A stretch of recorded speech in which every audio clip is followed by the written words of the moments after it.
ಯೆಹೋವನಲ್ಲಿ ಭಯಭಕ್ತಿ ಉಳ್ಳವರಾಗಿರ್ರಿ. ಆತನಿಗೆ ಭಯಭಕ್ತಿ ಉಳ್ಳವರಿಗೆ ಯಾವ ಕೊರತೆ ಇಲ್ಲ. ಹಲ್ಲೆಲೂಯಾ. ಯೆಹೋವನಲ್ಲಿ ಭಯಭಕ್ತಿ ಉಳ್ಳವರಾಗಿದ್ರೆ ನಿಮಗೆ ಯಾವ ಕೊರತೆ ಇಲ್ಲ. ಗಂಡ ಹೆಂಡತಿ ಮಕ್ಕಳು ದೇವರಿಗೆ ಭಯಭಕ್ತಿಯಾಗಿ ನಡೆದುಕೊಳ್ಳ್ರಿ. ದೇವರಿಗೆ ಭಯಭಕ್ತಿಯಾಗಿ ಮಾಡಿದ್ರಿ ನಡೆದುಕೊಳ್ಳ್ರಿ. ಅದರಲ್ಲಿ ದೇವರಿಗೆ ಭಯಭಕ್ತಿ ಉಳ್ಳವರಾಗಿ ನಡೆದುಕೊಂಡ್ರೆ ಪ್ರಾಯ ಸಿಂಹಗಳಾದರೂ ಹೊಟ್ಟೆಗಿಲ್ಲದೆ ಹಸಿಯುತ್ತವೆ. ಯೆಹೋವನ ಸನ್ನಿಧಿಯಲ್ಲಿ ಬೇಡಿಕೊಳ್ಳುವವರಿಗೆ ಯಾವ ಮೇಲಿಗೂ ಕಡಿಮೆ ಇಲ್ಲ. ಹೇಳುವುದಲ್ಲೇಲೂಯ. ನಮಗೆ ಯಾವ ಕೊರತೆ ಇಲ್ಲ.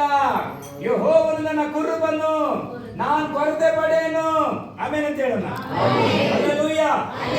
ಅನೇಕ ಜನರನ್ನು ಯೇಸು ಕರೆಯುತ್ತಾರೆ. 4,000 ಜನ ಕರೀತಾರೆ, 5,000 ಜನನ ಕರೀತಾರೆ, 7,000 ಜನರನ್ನ.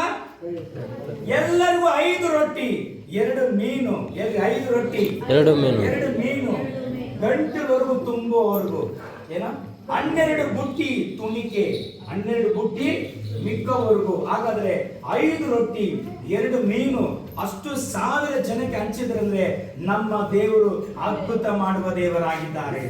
ಆಮೇಲೆ ಅಂತ ಹೇಳಿ ಚಪ್ಪಾಳೆ ತಟ್ಬೋದು. ಹಲ್ಲೆಲೂಯಾ.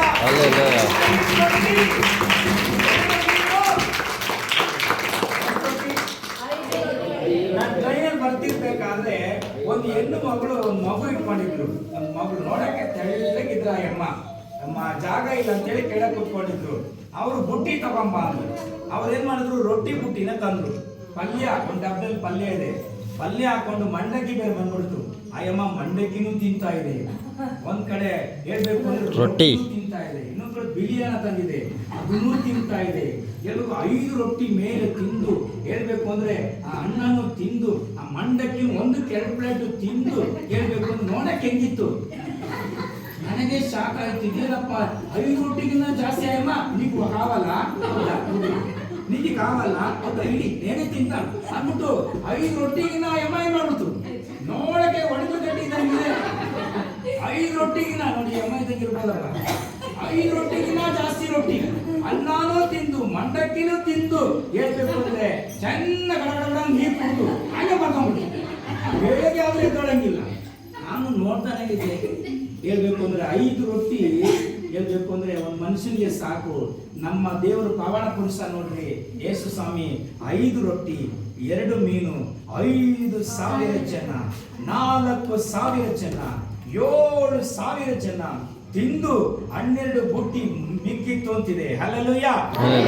ಸಿಂಹಗಳಾದರೂ ಹೊಟ್ಟೆಗಿಲ್ಲದೆ ಹಸಿಯುತ್ತವೆ. ಯೆಹೋವನ ಸನ್ನಿಧಿಯಲ್ಲಿ ಬೇಡಿಕೊಳ್ಳುವವರಿಗೆ ಯಾವ ಮೇಲಿಗೂ ಕಡಿಮೆ ಇಲ್ಲ. ಹಲ್ಲೆಲೂಯಾ. ಮೊದಲ ಅದ್ಭುತ ಯೇಸು ಮಾಡಿದ್ದು ನೀರನ್ನ ದ್ರಾಕ್ಷರಸವಾಗಿ ಮಾಡ್ತಾರೆ. ಆಮೇಲೆ ಅಂತ ಹೇಳೋಣ.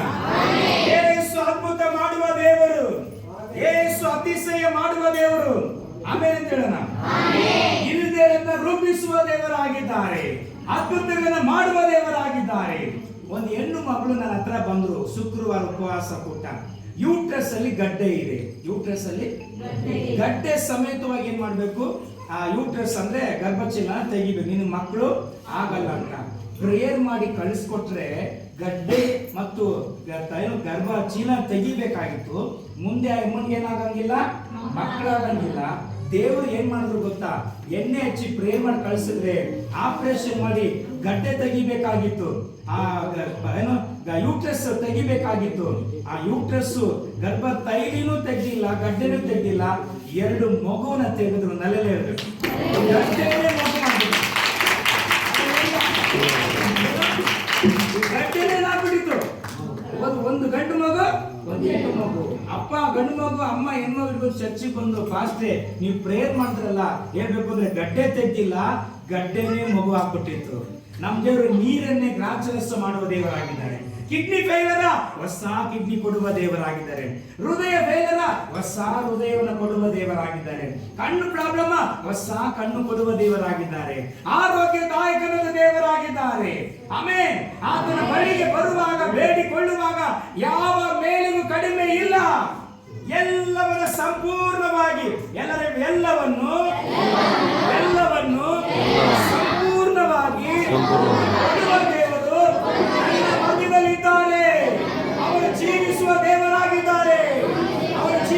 ದೇವರಾಗಿದ್ದಾರೆ. ಚಪ್ಪಾಳೆಗಳ ಜೀವವನ್ನು ದೇವರಿಗೆ ಸ್ತೋತ್ರ. ಇವತ್ತು ಯೇಸು ಅದ್ಭುತ ಮಾಡುವ ದೇವರಾಗಿದ್ದಾರೆ. ಇವತ್ತು ರಾತ್ರಿ ನಿಮ್ಮ ಬಾಳಿನಲ್ಲಿ ಯೇಸು ಅದ್ಭುತ ಮಾಡುವ ದೇವರಾಗಿದ್ದಾರೆ. ಯಾರಿಗೆ ಭಯಭಕ್ತಿ ಆಗಿರ್ಬೇಕು? ಯಾರಿಗೆ ಭಯಭಕ್ತಿ ಆಗಿರ್ಬೇಕು? ದೇವರಿಗೆ ಭಯಭಕ್ತಿ